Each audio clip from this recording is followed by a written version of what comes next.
রাঁধুনি, জিরা সস, তারপর তেজপাতা, দারচিনি, এলাচ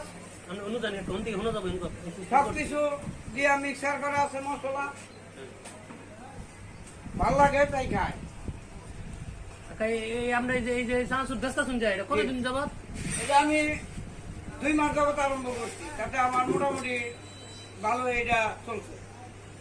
মানুষ খায় তো? হ্যাঁ, অনেক ভালো করে। হ্যাঁ, জলাবাড়াতে মোটামুটি আমি বাইরে লেবারে 2025 টাকা বেচা করতে পারি। এর আগে আপনি কি করতেন? এর আগে আমি গাড়ি চালাইতাম। কি গাড়ি? আমি ড্রাইভারও চালাইতে পারি, এনজিও চালাই, ট্রাকও চালাইতে পারি। আপনার বাসা কোনো? আমার বাসা গোপালপুর।